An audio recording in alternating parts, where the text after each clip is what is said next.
Hey guys, good afternoon. Just give me a minute. I want to see if we're live in the Vitality Facebook group. So that should be loading here shortly. Perfect. I think we are good. So hello, welcome. I hope everybody is staying warm and having a fantastic winter. This conversation is for those that have been dealing with things like chronic fatigue, pain, gut dysfunction, chronic symptoms. So many women have things like autoimmune disease, hormone imbalances, and just different symptoms that they're dealing with throughout the day that overall become quite intrusive. So I love to talk about the liver and its role in all of these symptoms because the liver is like the unsung hero.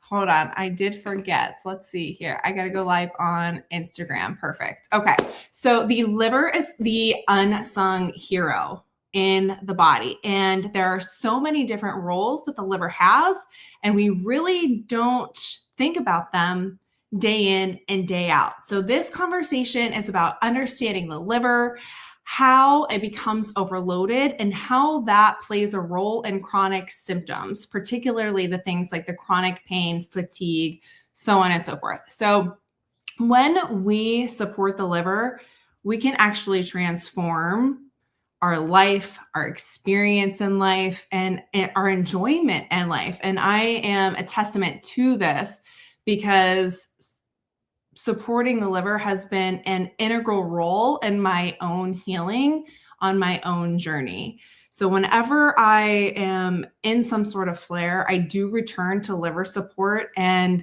it's life-changing. Like, I'm talking stops pain and migraine in its tracks. So if you're not sold on it yet, stick around because we're going to take a little bit of a deep dive.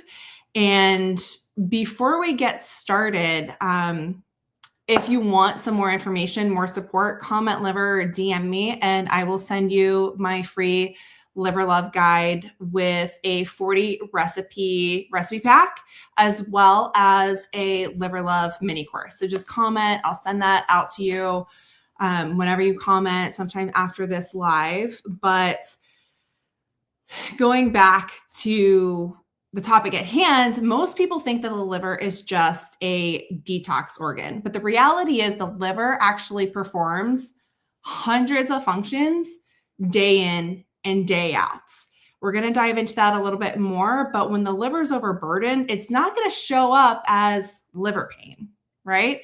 It's going to show up as migraine, chronic inflammation, hormone imbalance, all right, joint or nerve pain, neurological symptoms, fatigue, brain fog, forgetfulness, gut dysfunction, digestive problems. How many of you have or have dealt with digestive problems? Okay. IBS and chronic digestion issues are a huge issue that so many people deal with. And there are so many avenues to take, but supporting the liver is one of the most effective. But unfortunately, when we have these symptoms, what we end up doing is chasing them. And what we really need to have the focus on is how we can support these symptoms or systems. I'm sorry. Our symptoms are not failures. They're not a sign that our body is failing us, something's going wrong, we're broken, we need to be fixed. They're actually signals, right? Symptoms and pain, these are the way that the body speaks to us every single day. And most of us have been taught to silence the symptoms, right? The goal is to get the unpleasant or painful experience to stop, which makes sense. But when we silence the symptoms, we're actually silencing signals, and we never get to that deeper work that is going to help us to overcome these symptoms and conditions and to help get our lives back, right? So that's what this conversation is all about. So what the liver actually does is much more than detoxification. The liver is involved in blood sugar stabilization, which everybody is talking about right now. And that is another topic for another day as to how we can properly support stabilized blood sugar. But blood sugar stabilization, hormone creation, processing, regulation, inflammatory responses, energy production, digestion, and immune support.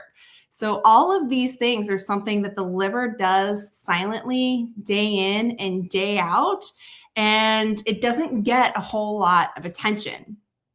So for instance, we did talk a little bit about blood sugar regulation, but hormone balancing, especially for women, is a huge topic right now. And everybody's wondering if their symptoms are because their hormones are out of balance and how they can get them, back into homeostasis. But they're missing this key component, which is liver health. So a lot of people don't realize that the liver is involved in regulating hormones, eliminating excess hormones like excess estrogen, excess cortisol. And when the liver is overburdened, it doesn't do this effectively. All right. So part of maintaining stable hormones is taking care and supporting the liver. All right. So you might be wondering, why has no one told you this? We kind of touched on a little bit already, but conventional medicine treats isolated symptoms, right? We're looking to solve the problem that is the symptom. We get into functional medicine and it's a little bit better, but they jump into testing, supplements, and protocols, which can be very helpful and supportive. If you've been following my story for any period of time, I've been down that rabbit hole, and tests can be interesting. Some tests are a lot more beneficial than others, and some are a complete waste of money. They give you information, but they don't lead to tangible action and results, if that makes sense.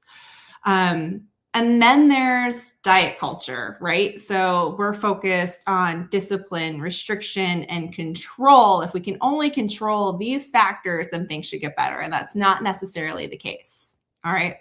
So when the liver is overburdened or it needs some support, it's not sitting there screaming for attention.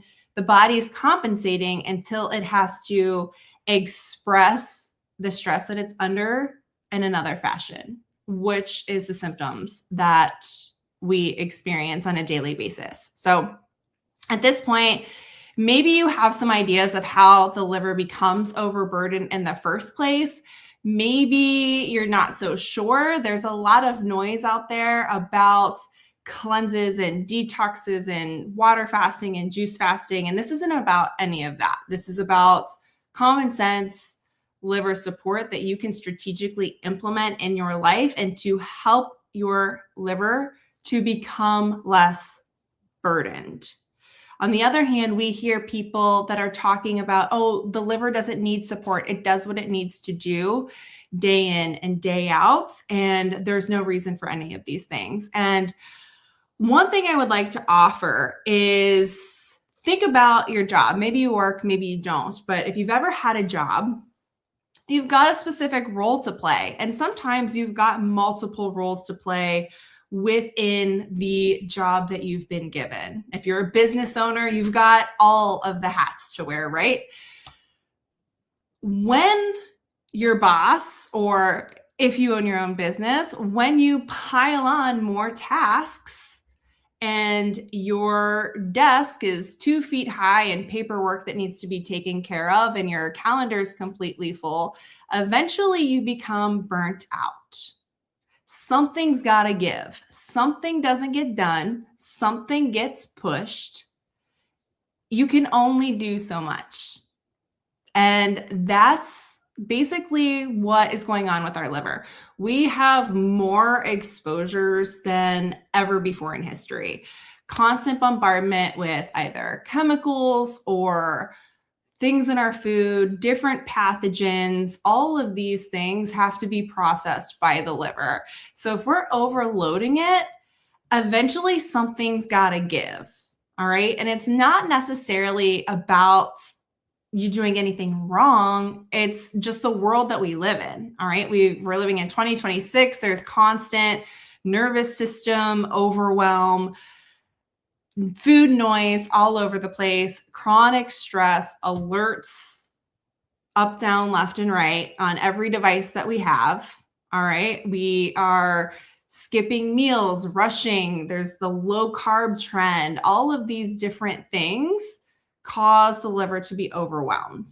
All right. Pathogen load, high fat nutrition, which we can get into a little bit later, but high carb, low fat is trending, but then people are running around exhausted, and a lot of people are getting sicker. There's more diabetes, more heart disease, more of all of these things.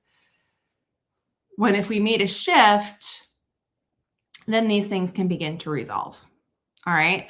So we've talked a little bit about the role of the liver, how it becomes overburdened, but I want to dive into a couple of things a little bit more deeply that women that I work with and interact with are struggling with, and how the liver can be involved in these things. All right. So one of the things that we see, and this may not necessarily be visible, but it shows itself in symptoms, is chronic inflammation. So the liver, just like it's responsible for filtering out toxins from the body, it is responsible for processing inflammatory byproducts, immune debris, stress hormones, environmental and metabolic waste. And when it can't keep up, these things stay in circulation. These things are meant to be removed from the body, but if the liver is overburdened, like we said before, it can only do so much. So it's got to prioritize what it needs to do. Now, one of the things that the liver does, and we'll talk a little bit about digestion later, is that it helps aid in digestion. It creates bile to be stored in the gallbladder to help break down fats. It's actually involved in digestion of all three macros, but it helps to break down fats with bile. So if we're constantly eating fatty foods, the liver has to convert from taking out the trash, if you will, to now digestion, which is a very energy intensive action for the body. So when it cannot keep up with demands or has to switch what it's doing to focus on something like digestion, it cannot get rid of this waste. So that continues to circulate in the body, which leads to chronic low-grade inflammation. So that's not really a diagnosis or a symptom per se, but it's a state that the body ends up in, which leads to symptoms. And we hear a lot about anti-inflammatory nutrition, but sometimes we don't recognize exactly what that means or why it's important. All right. So something else that women I work with deal with are pain and migraine. And this is something that I love to help with because this is my story. Okay. Pain, migraine, gut dysfunction, chronic fatigue. These are all things that I'm so passionate about to help women with, to help them get their lives back, because this is what I dealt with for so long. All right. Now, yes, I am still on my healing journey. I have good days, I have bad days, but I have converted from having a life that was mostly daily pain to a life that is mostly pain-free. All right. So that is the goal. But migraines specifically can be influenced by inflammation, blood sugar instability, hormone fluctuations, nervous system overstimulation, and the liver plays a role in all four of these things. So if these hormones aren't being processed efficiently, or if there are blood sugar swings, or if the immune system is compromised, then we can have inflammation that leads to migraine, not only the physical pain, but the other symptoms in migraine as well. So when this activation is high, especially with pathogen load and the liver supporting the immune system, this can cause neural inflammation, which can lead to like nerve pain, sensory issues, brain fog, migraine, all of those neurological symptoms that we experience. So it's really important when dealing with one of these symptoms or conditions that we are supporting the liver, lowering viral load, balancing the hormones and blood sugar, and all of these fall into place when we take care of the liver. So that is the other awesome thing, is we don't have to do all these things separately. They work in conjunction, and we're not used to seeing that. We're used to focusing on one thing at a time. But when we focus on supporting the liver, all of these other things also fall into place. All right.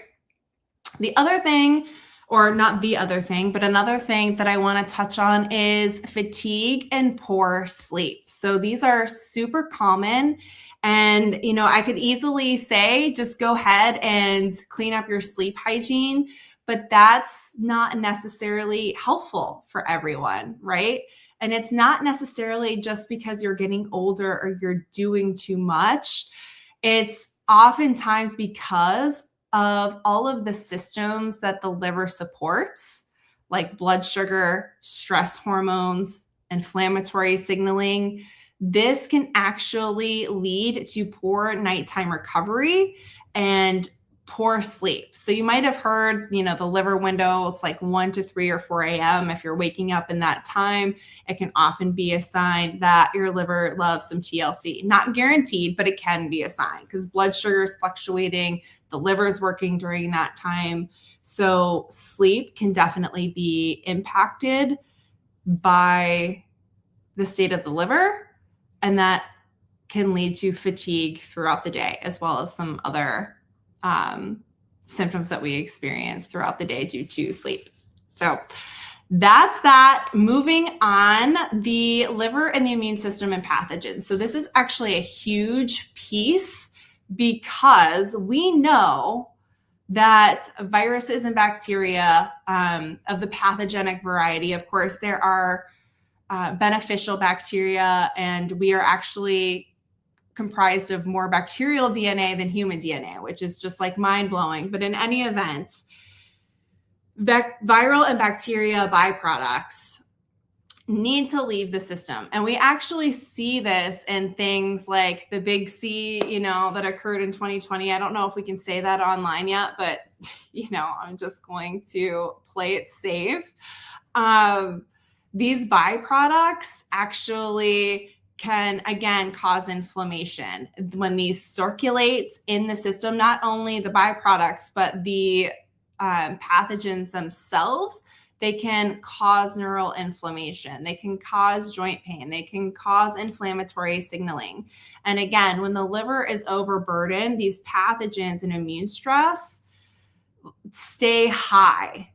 It stays activated. So this is increasing overall inflammatory load and just increases inflammation. And this continues to affect the nervous system and other systems in the body. So we want to make sure that we're supporting the liver to help bolster our immune system as well.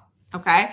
Now, I want to talk about digestion because this is another huge issue, especially among women. So many women are diagnosed with IBS and just sent on their way with advice to follow a low FODMAP diet or, take whatever supplements or probiotics. And a lot of the times that doesn't work. For me, those things didn't work. At one point, I was on a medication that cost $200 a month after insurance, and it didn't work. So, and it can lead to a lot of discomfort, bloating, gas, constipation, diarrhea. I know it's like not fun to talk about. It's definitely not sexy, but it's a huge issue for so many women and a lot of men too, but I'm primarily talking to women here, so that's my focus. But like I said before, the liver is involved in digestion of all the macros, but specifically fat, because it's producing bile to break down fat.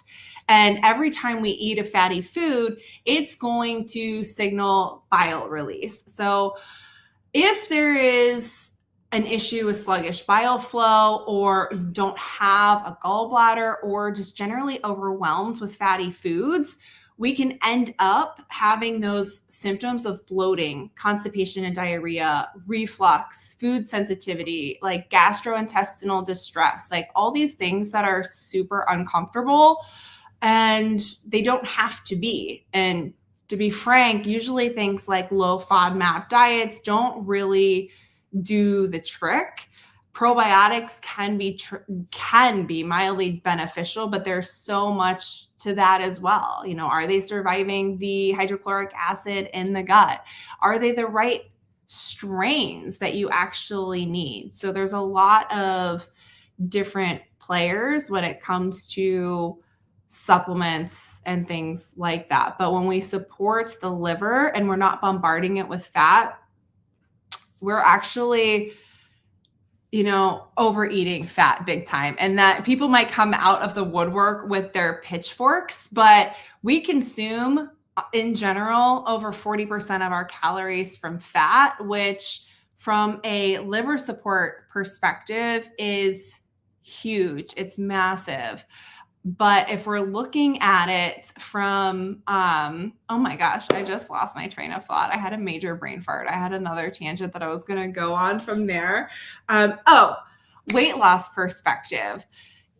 Fat has 9 calories per gram. And there's, you know, everybody likes to say, well, fat doesn't make you fat. So not necessarily. However, when we have high fats content in our diets, what happens is we overall need to consume less calories. We need to restrict somewhere else, because fat has 9 calories per gram, whereas carbs and protein only have 4 calories per gram. So if we're looking, and I am not an advocate for tracking macros or calories, I focus on nutrients and nourishment on a cellular level, nourishment that's going to support the liver, the immune system, the gut, all of these systems, rather than tracking macros, because you can track macros and still be very depleted in nutrients and not adequately nourishing your body. So just a little sidebar on that. Calories and macros are kind of like the gasoline to your car, right? And our micronutrients, the vitamins, the minerals, fiber, antioxidants, all of these things are kind of like the oil. So if we don't put the right oil in the car, or we're not keeping up with it, then the car is going to break down in one fashion or another. And that's how the body is when it comes to food. So I focus with my clients on nourishment with micronutrients, not tracking macros. So just a little side note, but there are a ton of people that are tracking macros that are undernourished, and they're not getting any better. They're living with constant chronic symptoms. And it's oftentimes because we're told to focus on the wrong thing. So all that to be said, what can you do about it? What steps can you actually take? Yes, you could do a cleanse. It's something that I like to do in my life. It has changed my life dramatically. I highly recommend it, but not in the sense of something like a juice cleanse or a water fast, nothing extreme like that. Supporting your body and your liver's cleansing functionality with whole food, low fat nutrition. That's it. You could do that, but if you're not ready to do that, there are some simple things that you can start today. So first and foremost, stay hydrated. Add a morning lemon water that's going to add some electrolytes. It's going to help flush the liver. It's going to help hydrate you first thing in the morning. A lot of us go straight to our coffee or caffeinated tea, and I would highly recommend at least having something in the morning. You can even maybe you do that already. Maybe you want to add a green juice in the morning. Go for it. Simple over complex. So if you're just starting out and you're looking for those baseline things that you can do, adding a morning lemon water is very simple. You can put it on your nightstand. before bed so you can wake up and that's the first thing that you see so you don't forget. So things to do that are simple and make them easy for yourself. All right.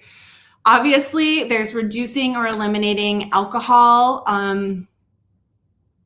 This can be challenging for some people. I know there was a point in my life where I had red wine every single night, but having that at least reduced alcohol is going to help the liver. We now know that there is no quote unquote healthy amount of alcohol in the diet. So whether you drink or you don't drink, it's not my concern. We're focused on supporting the liver. And if you want to support the liver, reducing your alcohol consumption can be huge.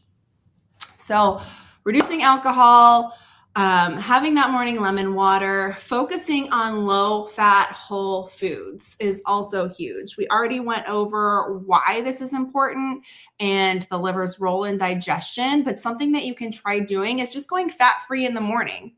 Try doing it just until lunch, not withhold or restrict, but have something else that you enjoy in the morning that's not going to be high fat. That way the liver can continue to do its job and continue taking out the trash, if you will, rather than focusing on digestion of fat.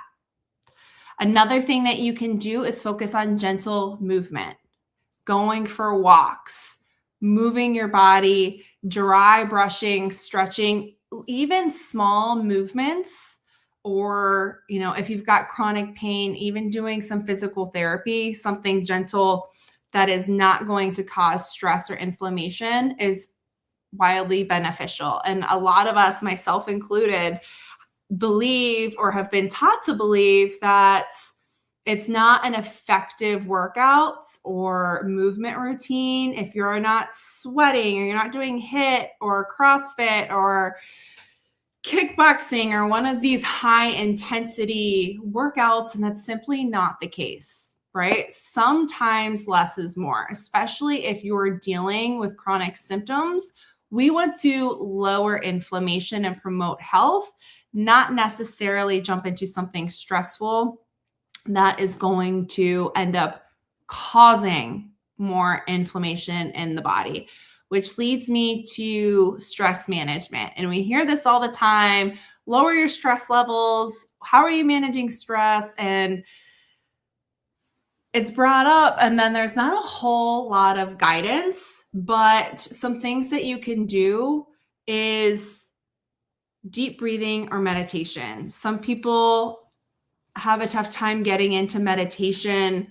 Try starting with deep breathing throughout the day or in the morning, at night, just one session, 5 to 10 breaths. Make sure you're filling up your belly, going from belly to chest and then a long exhale. The breath is actually the bridge between the sympathetic nervous system and the parasympathetic nervous system. So it's going to be that bridge that gets you out of fight or flight and into rest and digest. So it's going to help us lower stress hormones, which again helps support the liver and get us into that rest and digest state. The breath is the one thing that you can do immediately to have a positive impact on your stress levels. We can't always control our job. We can't control our kids all the time, but we can control our breath. And the next step on top of that might be to add a 5 or 10 minute guided meditation. You can find free ones on YouTube or Spotify.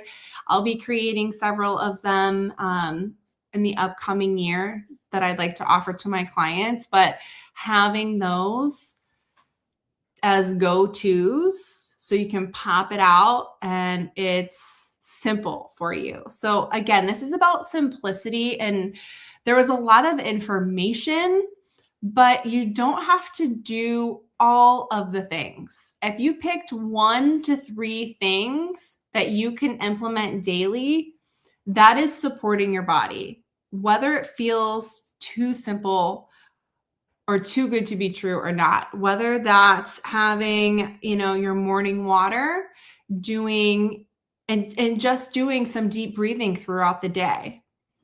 It's all about what you can be consistent with and using that to move the needle. Well, sometimes we try to do all of the things and then we get burnt out or we fall off the wagon, or if we feel like we can't do it all, then we quit, we give up.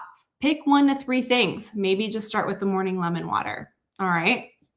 So if you're craving more and you'd like to dive into a little bit more of liver support and you'd like some one-on-one support with that, there will be a challenge coming next month. I have not released the information yet. It will be coming sometime the 1st or the 2nd or 3rd week of March, and I'm super excited about it. It will be free.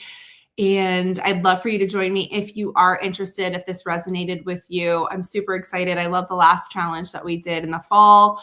It was a different type of challenge, but the Liver Love Challenge is going to be exciting as well. But I hope everyone enjoys their week. In the upcoming weekend, there's going to be a couple live guest interviews coming the week of February 16th. So check those out in the Facebook group, or the replay will be on the Facebook group or YouTube. But with that being said, that's a wrap, and I hope everyone has a great day.